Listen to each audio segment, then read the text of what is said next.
Jadi gue udah coba Lenovo IdeaTab 11 di berbagai aspek, dan gue bakal share sama kalian 20 hal yang gue temuin. Bukan tentang spek di atas kertas, tapi pure dari pengalaman. Hai, kenalin nama gue Rian Suniman. Kalau kalian pengen support channel ini sampai 100.000 subscriber, boleh banget di subscribe. Kita langsung mulai dari aspek yang pertama, yaitu adalah harga. Gue mau disclaimer dulu ya, ini tuh bukan tablet baru. Kalau gue cek, ini tuh dirilisnya tanggal 7 Juli 2025. Dan ini kebetulan juga udah di bulan Agustus, jadi sudah genap 1 tahun. Gue beli tablet ini di harga 4 jutaan, nggak nyampe 4,1 juta bahkan. Buat di range harga 4 jutaan memang agak jarang ya pemain tablet ini ya. Palingan lawannya tuh kayak Redmi Pad 2 atau Poco M1.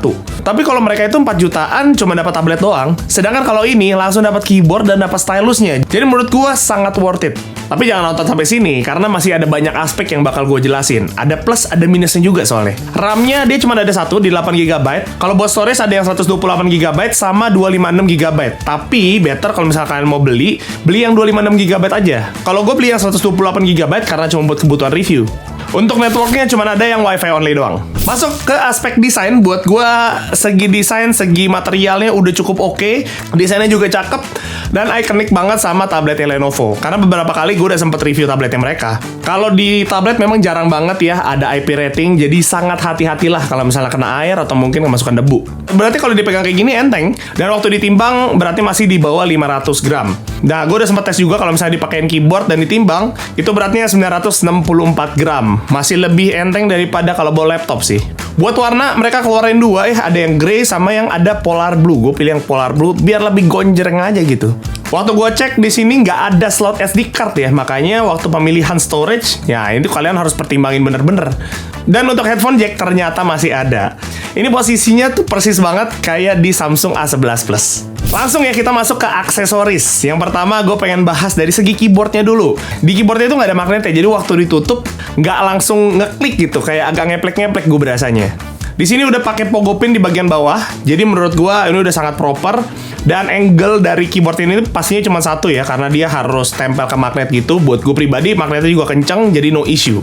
Waktu gue pakai buat ngetik, so far nyaman-nyaman aja, kayak pakai beberapa keyboard ya secara ukuran. Jadi gue nggak ada masalah. Kalau dari segi keyboardnya itu memang agak clicky berasanya. Ini kalian bisa dengerin deh.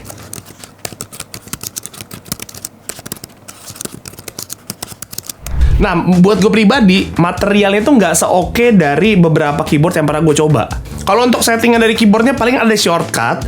Menurut gue oke sih kalau misalnya dihafalin. Sayangnya adalah karena shortcut ini tuh nggak bisa diganti-ganti.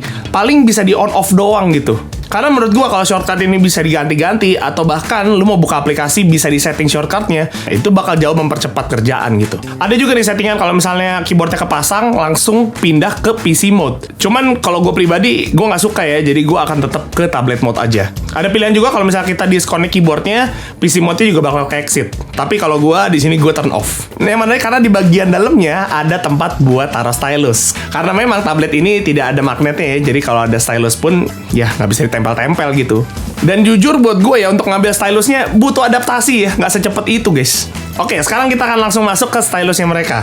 Yang unik seperti biasa, stylusnya mereka tuh tidak usah dicas sama sekali, melainkan lu harus ganti baterai, Pak. Ya, ini agak plus minus ya. Buat gue pribadi, gue jauh lebih nyaman kalau misalnya dicas pasti. Stylusnya udah ada hover, secara fitur menurut gue udah oke. Ada banyak quick action yang bisa dilakukan. Kayak pertama, namanya Easy Jot. Jadi misalnya kayak abis lu screenshot, lu mau tulis keterangan segala macam, itu bisa. Partial screenshot, ini tuh lebih ke, ya, lu screenshot tapi bisa dipilih aja areanya di mana.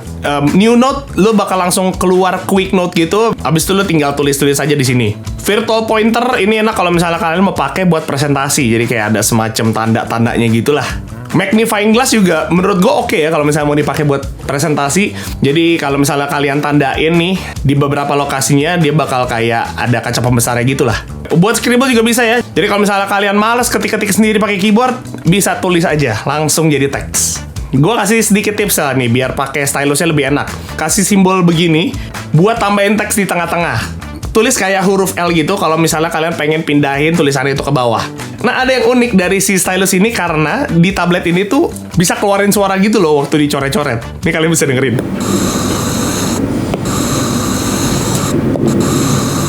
Tapi kalau menurut kalian ini mengganggu, matiin aja. Yang terakhir gue udah sempat cobain juga buat mouse-nya. Ini tuh kita bisa ganti ukurannya, warnanya juga bisa diganti, dan untuk speed-nya bisa diganti. Oke, langsung masuk ke performance. Ini yang paling penting menurut gue. Untuk prosesor, mereka tuh pakai Dimensity 6300. Yang menurut gue Redmi Pad 2 sama Poco M1 lebih kencang daripada ini. Kelihatan juga dari Antutu-nya yang masih 500 ribuan untuk harga 4 juta. Ya ini sih yang bakal jadi consider.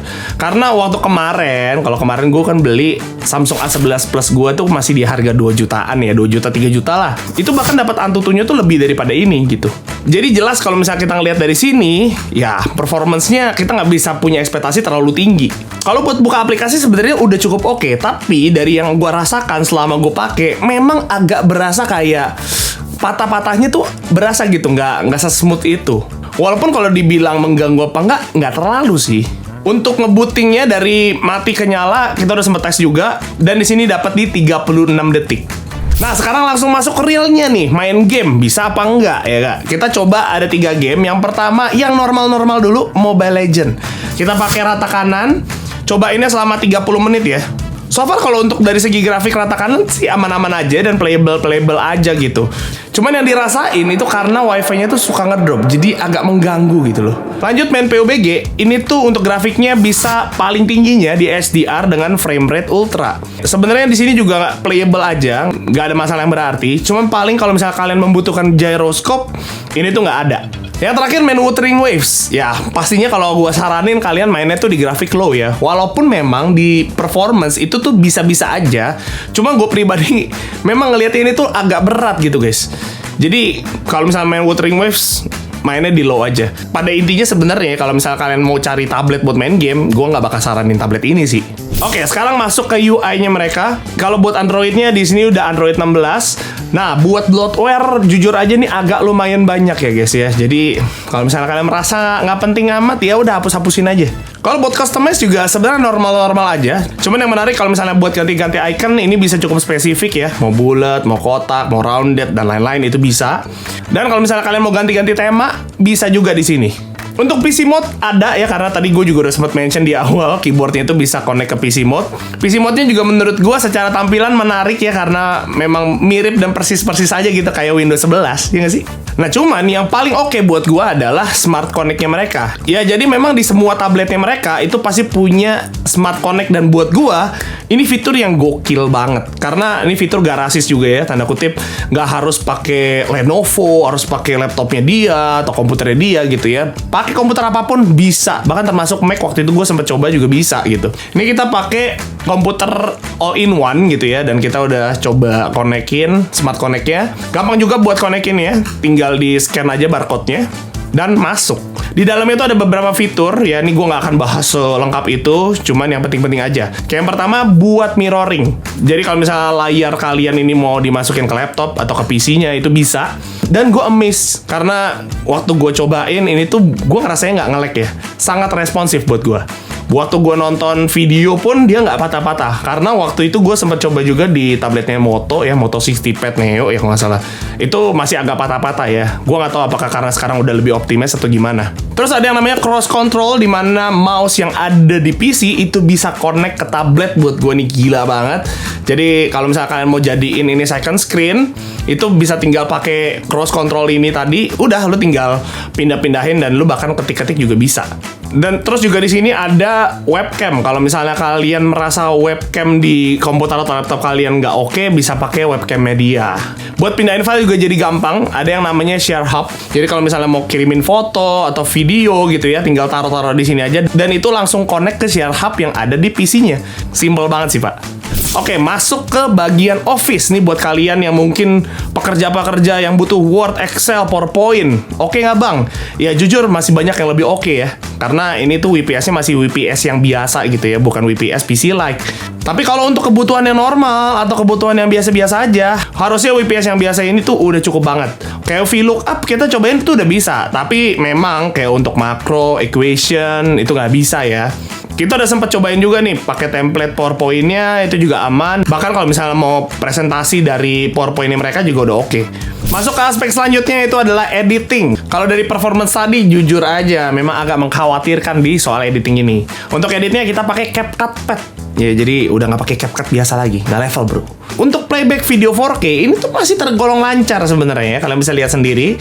Tapi waktu kita coba buat masukin transisi, wadaw, udah langsung berasa nih berat nih.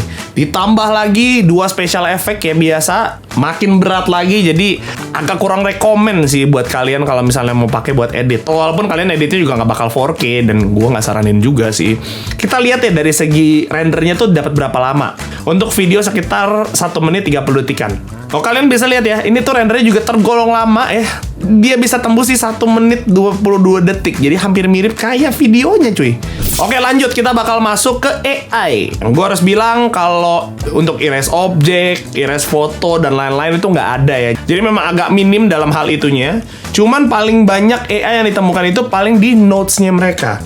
Ya, di sini kalau misalnya dilihat gitu ya, ada tulisan AI, dan waktu kalian klik AI-nya itu, kalau misalnya belum masuk Lenovo ID, dia tuh nggak bakal keluar settingan-settingannya. Jadi harus masuk akunnya dulu.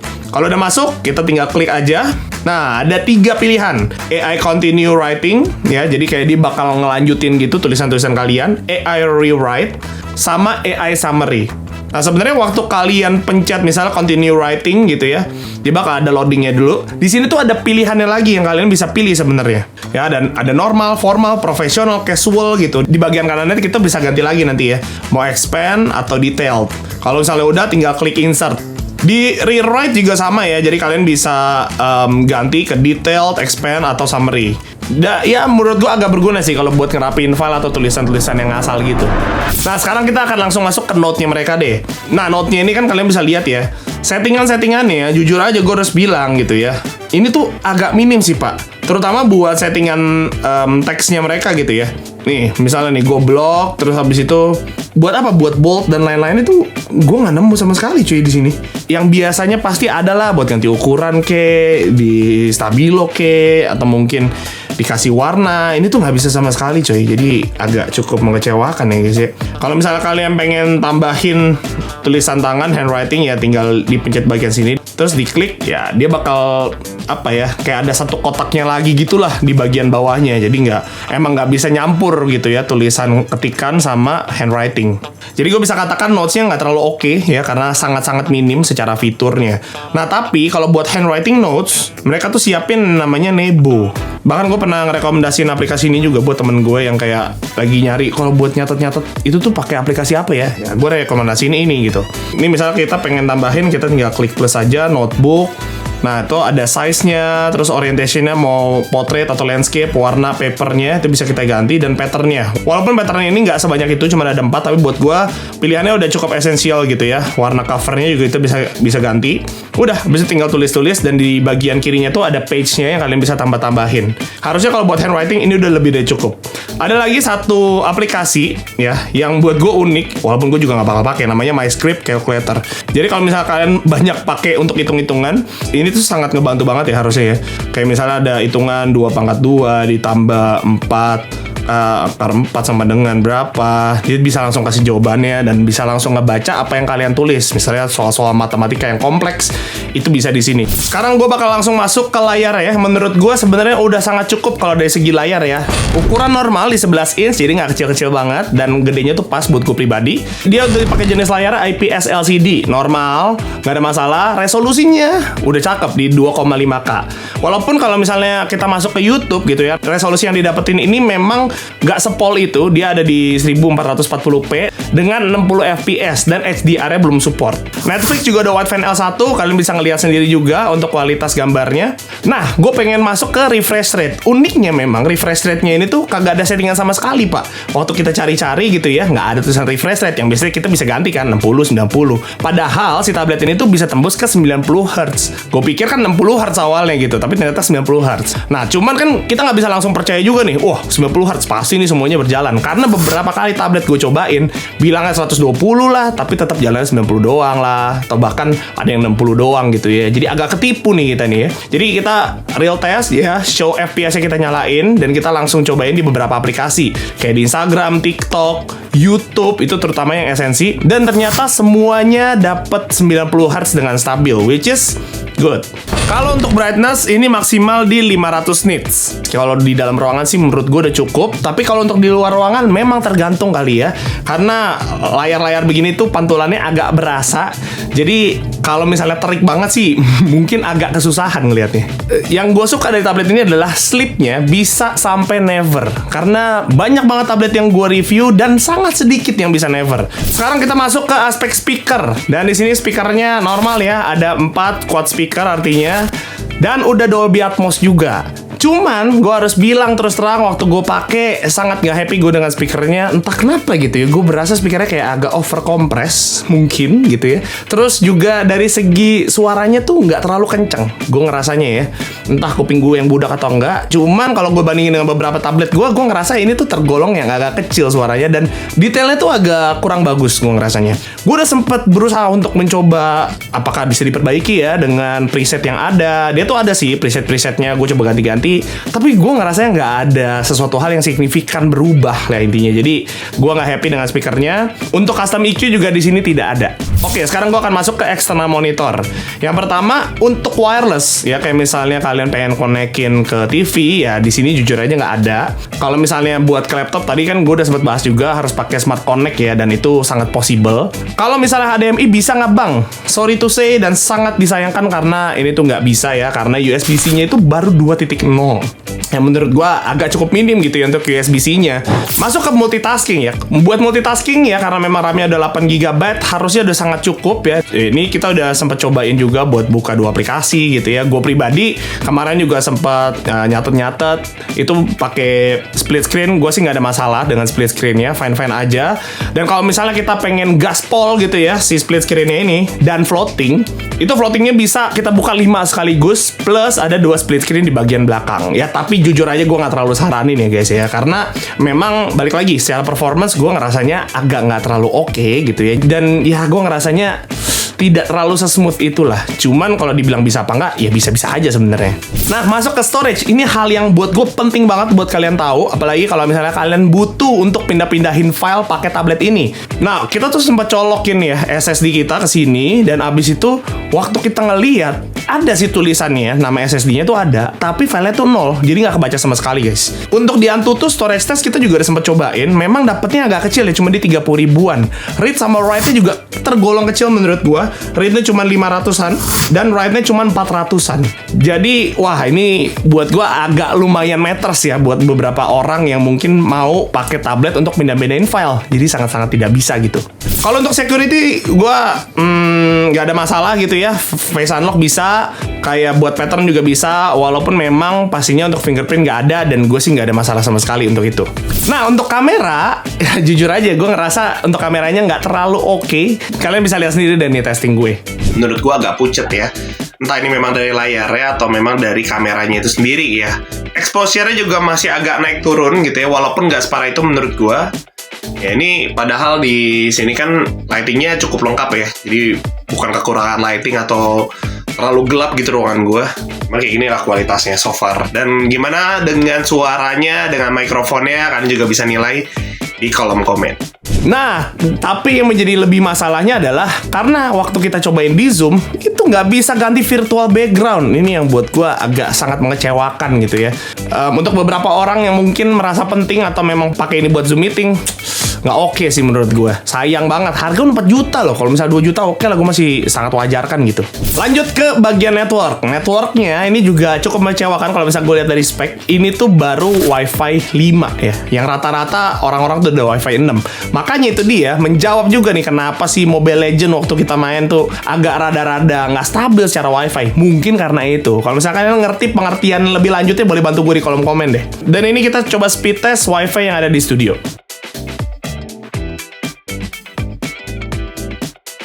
Masuk ke segi baterai, ya seperti yang gue bilang di awal, memang baterainya cuma 7000 mAh yang gue harus bilang itu kecil pak buat ukuran tablet. Jadi kalau misalkan kalian mau pakai ini buat harian, memang agak nggak bisa gitu ya. Kalau seharian full dipakai nggak bakal bisa. Gue udah sempat cobain sendiri, walaupun gue belum ngeliat nih ya kapasitas baterai itu berapa, dan gue merasa ini kenapa baterainya boros banget ya. Dan ternyata memang bener kecil pak. Untuk main Mobile Legends tadi selama 30 menit itu turunnya bisa 11% pakai Wi-Fi loh. PUBG selama 30 menit turunnya juga 11%.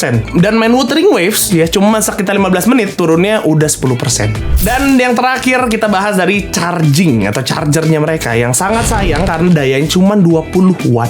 Guys, 20 watt doang. Memang sih baterainya kecil, tapi ini 20 watt. Jadi tetap lama gitu loh. Coba kalau wattnya dinaikin dikit lah, 25 watt, 30 watt gitu. Oke kok. Kita udah sempet tes juga buat ngecas ya. Dari 20% ke 100% itu 1 jam 40 menitan. Lama pak itu menurut gua untuk 7.000 Yamaha. Ya jadi segitu aja lah ya buat 20 hal yang gue bisa share buat kalian nih yang mau beli IdeaTab 11. Jadi apakah gua rekomendasiin atau enggak? Balik lagi ini tergantung kebutuhan ya. Kalau misalkan kalian cuma pakai ini buat ngetik-ngetik doang, casual, itu tuh harusnya nyaman aja. Kalau buat game, big no buat kalian. Nah sebenarnya ini tuh cocok sih kalau memang kalian memang cari tablet yang agak budget ya dan dapat keyboard sama stylusnya. Buat gua keyboard dan stylus itu tergolong oke gitu. Apalagi ya di harga segini.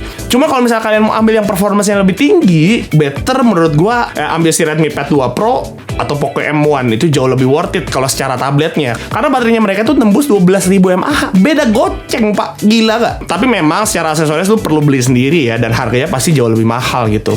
Dan sayang banget ya kayak dari segi storage, zoom, bahkan untuk editing pun nggak terlalu oke. Perlu pikir 2-3 kali dan ngeliat bener-bener apakah kalau misalnya kalian beli tablet ini bakal mengganggu workflow kerja kalian atau enggak. Kalau misalnya kalian punya pendapat lain dari gua soal tablet ini, boleh tulis di kolom komen. Kalau kalian ada yang udah sempat beli juga tablet ini, tulis juga di kolom komen gimana pengalaman kalian. Dan kalau misalnya kalian pengen bantu Teknik sampai 100.000 subscriber, boleh banget dibantu subscribe-nya. Sampai jumpa di video berikutnya. Bye-bye.